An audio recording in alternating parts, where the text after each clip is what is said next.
Hello, and grave tidings to you, curious listener. In tonight's episode, we find our heroine beside herself, and in need of an entirely new wardrobe for a grand ball just a few short months hence. Determined, she studies her books, intent on making sense of a strange new time and century. Her eyes dart rapidly through drafting manuals, templates, finding Keystone this and Symington that. It's not long before she decides. And just purchase the patterns instead. Hello and good morning, I'm Morgan Donner, and I do indeed need to make an entire 1890s outfit by effectively mid-April. So I have delayed a while on getting started on this, in part because, different things keep coming up, but also, if I'm honest with myself, I was feeling a little bit of project paralysis. I've never done 1890s before. I was feeling a lot of I don't know what to do or how to do it. I kind of had this feeling of I need to do everything myself. There was this little voice in the back of my head that said, you need to draft it yourself. You need to drape it yourself. And I'm like, well, but what if I'm not super familiar yet with all of the correct shapes and proportions? Figure it out. One day, I finally decided, you know what? No, enough is enough.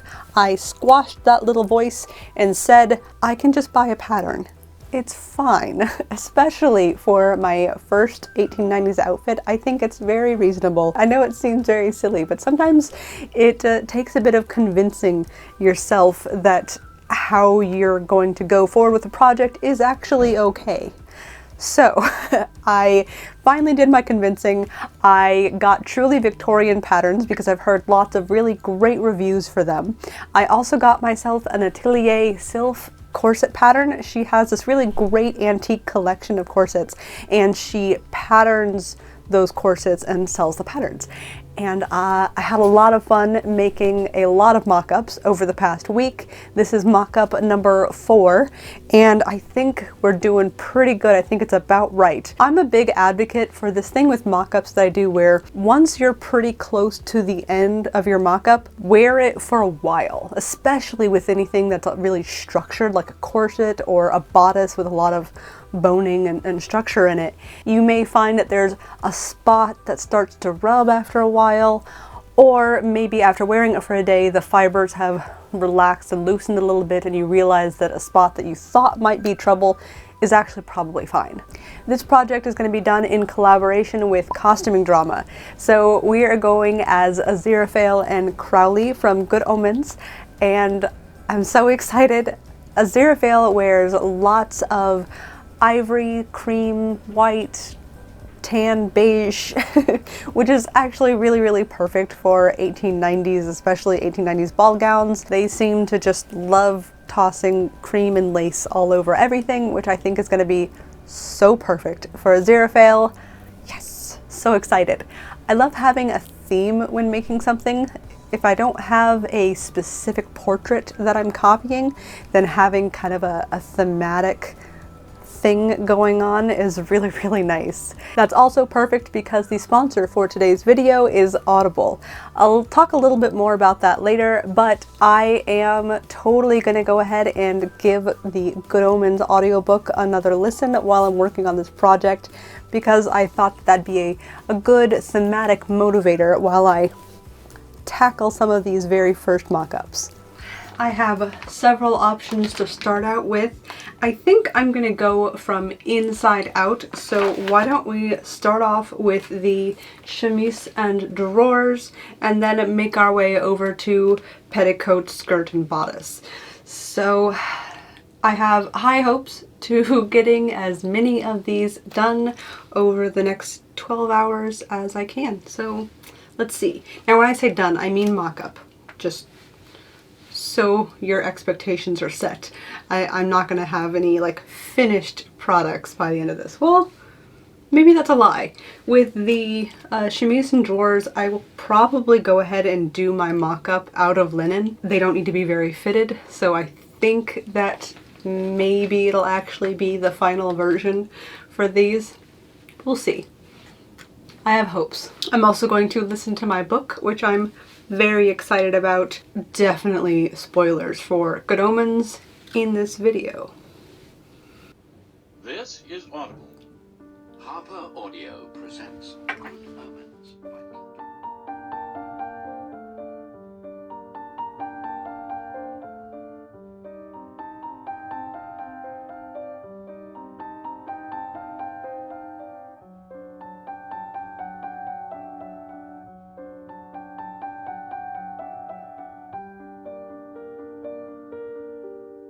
Alright, so I am about an hour in. I have cut out my paper patterns. I have cut out one of the two sides of the chemise, which is very exciting. I'm also 1 hour into my listening of the audiobook of Good Omens, and it's really interesting the combination of Neil Gaiman's writing style and Terry Pratchett's. It's I've read the book before, but it's still fascinating to see such interesting styles blended together. For those of you familiar with the story, the baby switch just happened.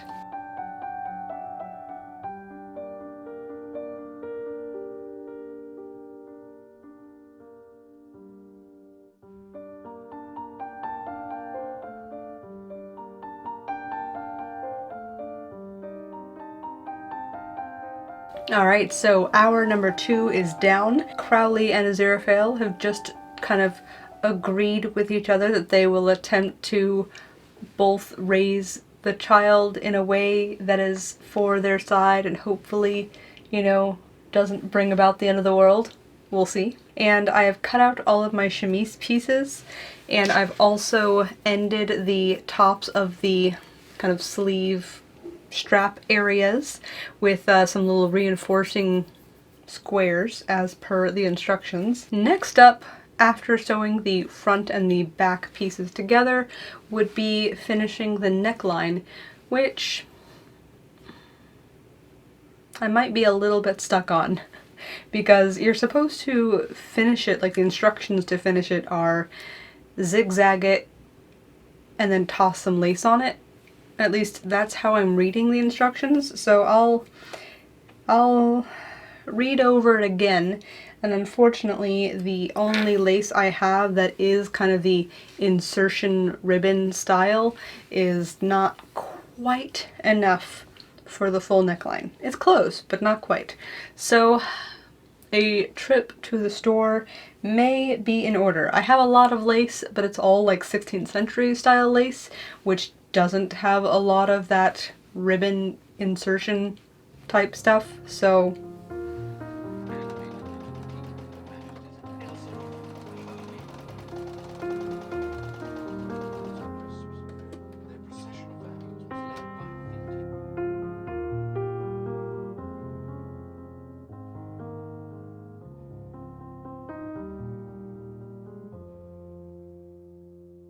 Aziraphale stared at him. Love, he said. Someone really loves this place. alright, so I am back and ready to continue my listening and my sewing. I did go ahead and take a trip to the fabric store to look at my kind of possible options for ribbon lace, and I found one that I like. Obviously I got it. I think I will maybe still use the one that I kind of cobbled together, in part because I want to use it. I've had it for forever, might as well. Although I might save that for the legs. I think this will make a really, really great insertion lace, which I feel like this will be better as more of a neckline and armline trim. Although I will have to replace the shiny white polyester ribbon in here. The lace itself is cotton, which is nice, but this ribbon is not making me happy. So I think I might replace it with the black silk ribbon that I have so that it's, you know, nice and contrasty goodness.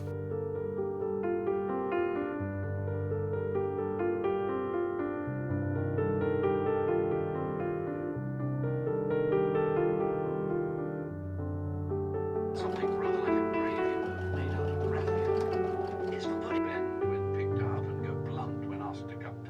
that is the end of hour number 4, and I don't feel like I made very good progress at all.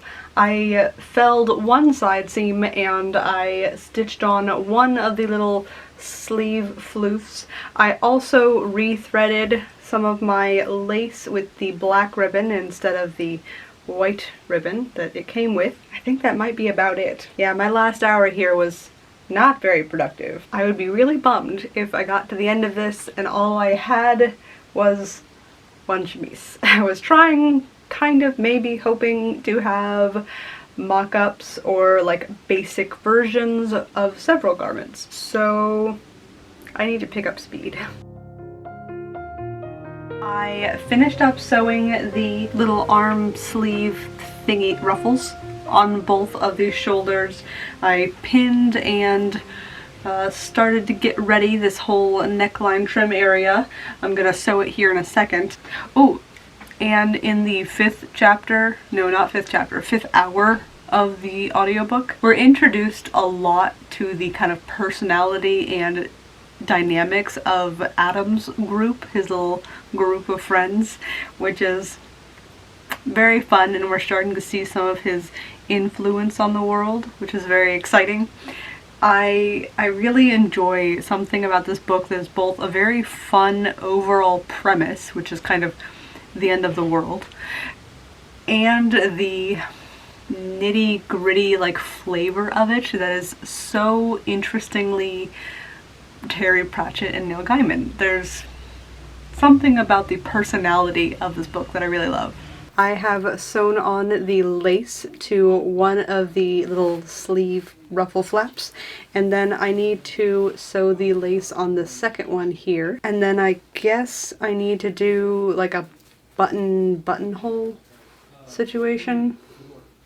It already feels so thick, this area, that one, that tells me I need to do this differently because clearly this is not making me super happy, which I suppose is the whole point of a mock-up, is that you find out what is working or not working for you. So I think that I'm gonna go ahead and finish this up, and I think that with the little sleeve ruffly bits here, I don't think that this would necessarily be great for a ball gown anyways, which I kind of knew when I put them on, but I wanted to see what the pattern looked like as it was. So I think that I'll have to kind of think more about what would work best for a ball gown so that you don't have, you know, ruffly bits coming out of your arms. Yeah, but at least this will give me a good base to work on as I kind of build up my other layers, and then I can maybe make a quick final version chemise for the ball later.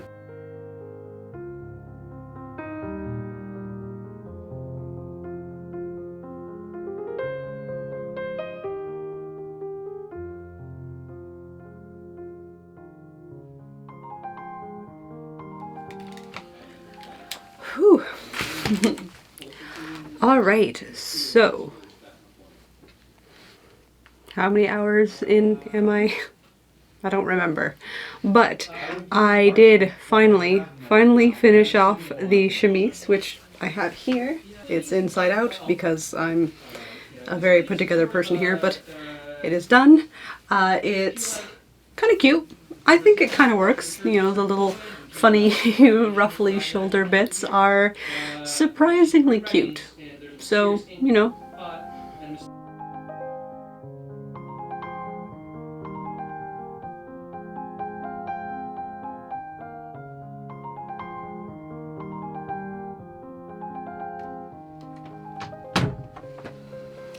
Hello again, guys. I feel like it's been a million years. In reality, it's only been a week, but I am back to finish sewing and finish listening to my book.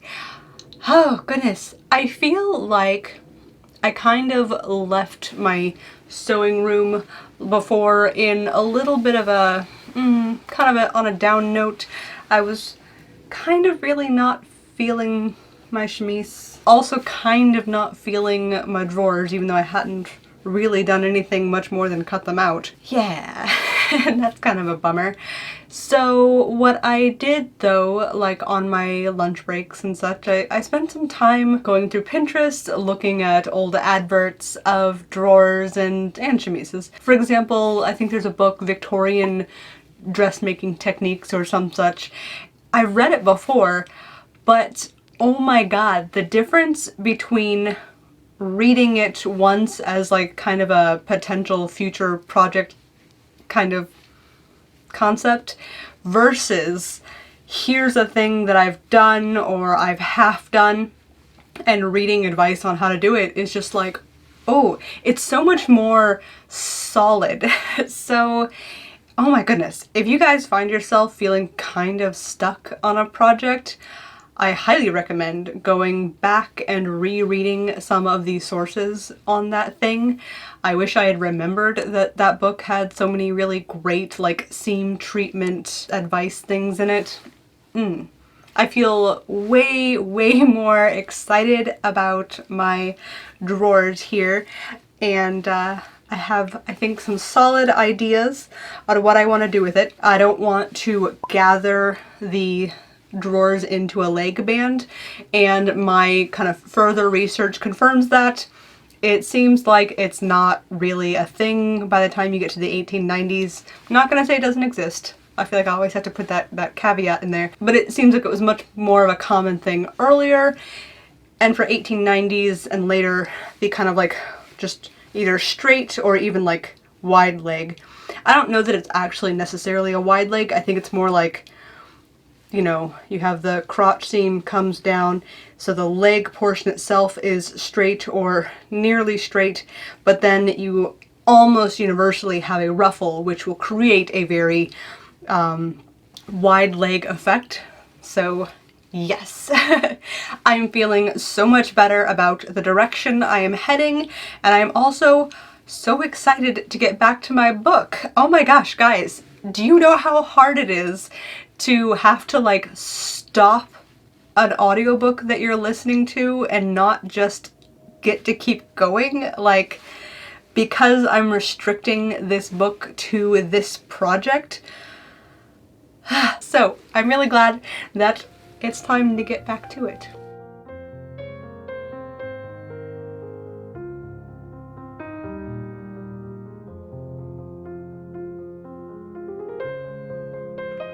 It's quite possible that spectators at a fire might have been interested.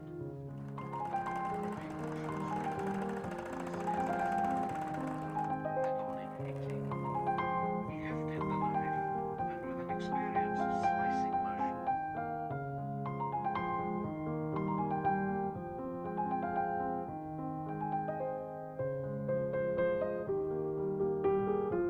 it is a third world country that's finally got the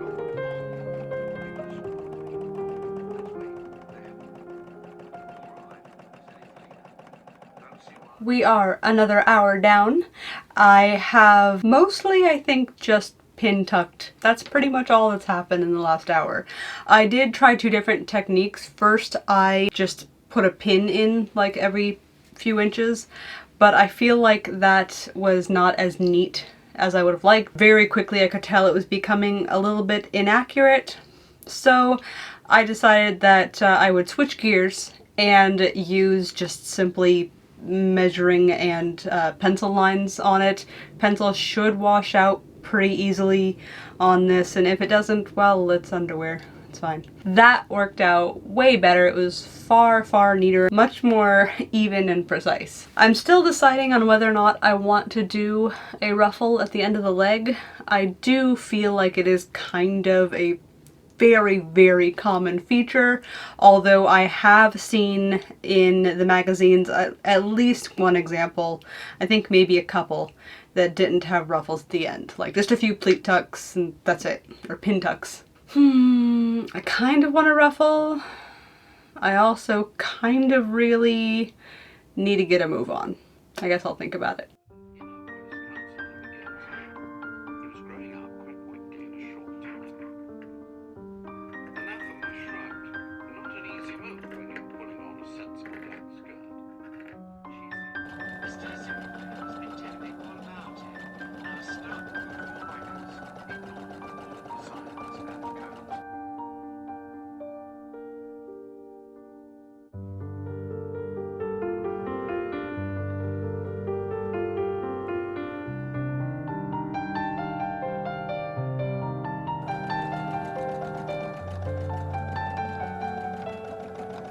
I have made some excellent progress on the ruffle front. These are very cute. I'm still trying out more of the wearing the corset mock-up. Right now I'm wearing it underneath this, and it's very interesting seeing the form of the corset underneath clothing that's really not meant for that, right? Like, so for example, this dress I feel fits me fairly well when I'm wearing my normal undergarments.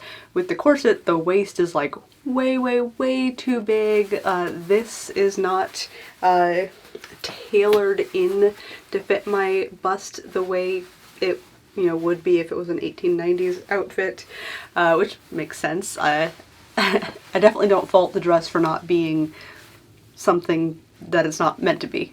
But it's very interesting to see the effect of the fit. Like, for example, I know I've seen in a lot of the like Victorian dressmaking books, there's lots of mention of, okay, you might need to pad out this area, this sort of like hollow that's created by the bust of the corset, which is going to be bigger than your bust would be outside of the corset. Yes, right? Because if your waist is a little bit smaller, the rest of your body has to go somewhere. So a little bit goes up, a little bit goes down. Your bust is going to be a little bit bigger, likely, than it is without. And it's interesting, like, that there's this little like empty spot here that is a bit awkward, and especially if I'm like, unladylike reaching for stuff, there's definitely a lot of creasing going on right here that I could absolutely see how either more interfacing inside the dress in that area, or padding, as some have said, like just literally like little pads, almost like shoulder pads from the 80s, but here instead. It's just very interesting how silhouettes change and kind of how you need to adjust for that. It's neat. So it's kind of cool to see that in action, and that does kind of give me an idea of what I maybe look forward to on my actual bodice making adventures. So I'm gonna go ahead and get the waistband sewn on and the legs sewn together. Maybe, I'm gonna need to make some bias soon. I'm not sure what I'm doing next, but I have several things coming up. I'm hoping that I can finish the drawers well before my 2.5 hours left is up. Yeah, I have about 2.5 hours. Yeah, I guess we'll see.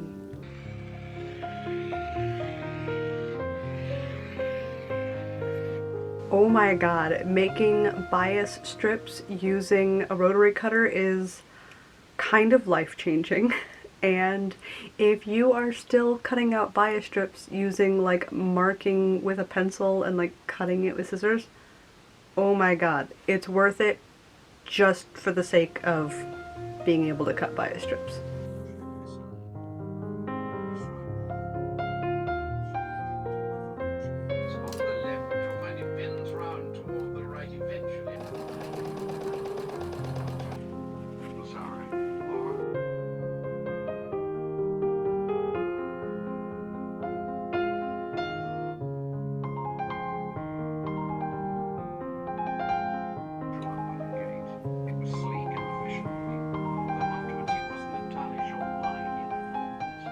There's all sorts of very interesting end-of-the-world things happening in Good Omens, which is like that last hour basically flew by because I have a kind of task that I don't have to think about too much. So I have a leg, and then there's another leg over there, and for this one I've attached a bias band on the inside of the leg opening area, so I still need to attach a second leg band on the other leg and then gather this up into a waistband.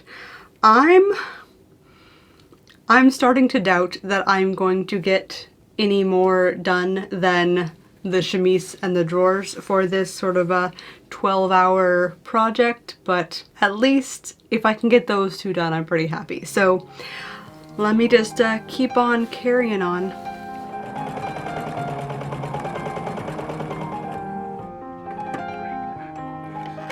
run, or at least to flow quickly and smoke, and then smell the oil.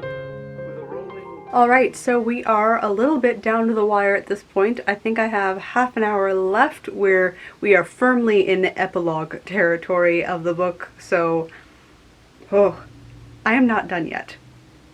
It was very ambitious of me to think I could get more than 2 garments done, so that's fun. I am working on the side placket for the drawers. I spent a bit of time kind of mulling over whether I wanted to switch it from a gathered yoke waistband style to a more several long darts kind of fitted waistband. Both styles seem to be perfectly fine and good options for 1890s. I decided to go ahead and go with the pattern, go ahead and go with the gathered yoke. So I'm working on it, trying to make it happen.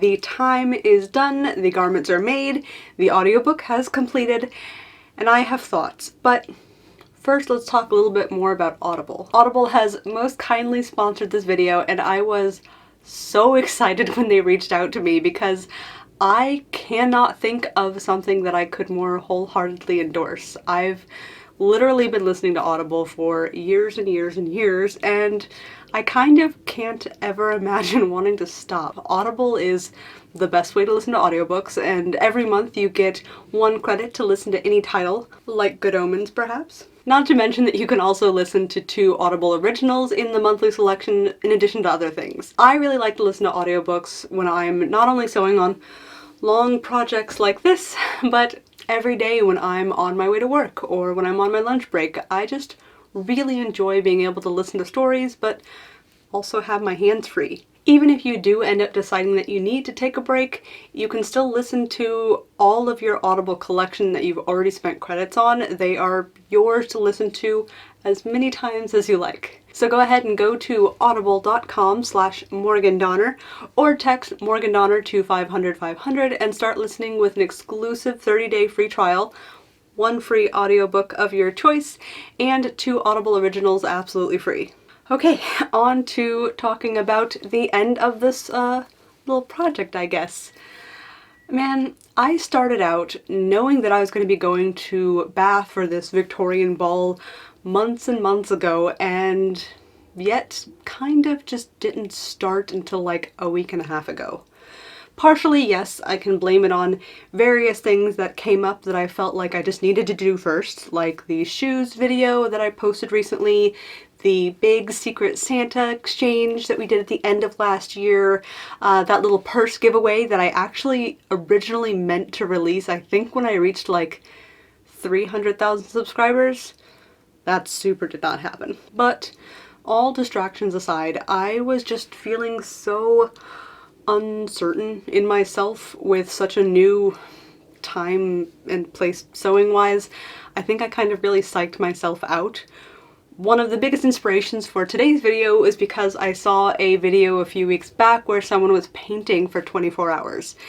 And something about that just absolutely struck a chord with me. I was like kind of shocked. I had a moment of thinking, oh my god, sewing for 24 hours sounds amazing. Life has just been so busy and I kind of felt like really uncertain about this project. I haven't done a lot of sewing in several months. A lot of my recent videos were filmed back in like October and November. I finally caught up on all my editing and was just so incredibly excited at the idea of just making again, that the idea of a 24-hour sew-a-thon actually kind of sounded great. And that's when I realized that maybe something's not quite right. Of course, there's no way in like good consciousness I could sew all the way through the middle of the night and keep all the other members of my household up for all hours, so that kind of squashed the idea right there. Not to mention that pulling all-nighters is maybe not the best thing for your sleep schedule, but I think that shows just how starved I was feeling for creation time. So this project, or I guess this pair of projects really, sort of helped scratch an itch and gave me a really good kind of kick in the butt to go ahead and get started on this 1890s gown that needs to be done in like a month. So look forward to more videos of me rushing through things in the future. Hopefully though, I'm not alone in this feeling like I just need to have some time in my life spent making. I'm not sure if it even needs to be sewing per se. Like, there's something about the act of creation that is just so fulfilling and so like self-nurturing in a way that I'm not even sure I can begin to properly articulate. And it's probably not even just making. I bet that making like 20 tea towels every day wouldn't quite work the same. I think that's why I enjoy historical costuming. It constantly forces, or maybe more nicely, gently encourages one to step out of your comfort zone. If you see a new dress or a new garment that you want to recreate, there's often going to be some new element to that project, something you've never done before. Maybe you need to learn to make your own lace to recreate a certain color, or bind feathers together into a type of lightweight boning, or start tackling an entirely new century that you have no good experience in. There's something just really invigorating and exciting and maybe even healthy about the way that historical costuming encourages you to push new boundaries in yourself. So many feels. Okay.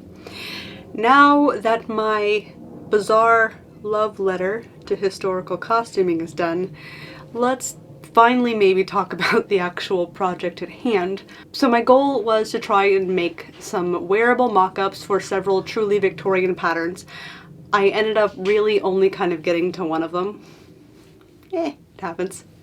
I guess the upside there though is that at least now I know that making a chemise and drawers takes about 13 hours.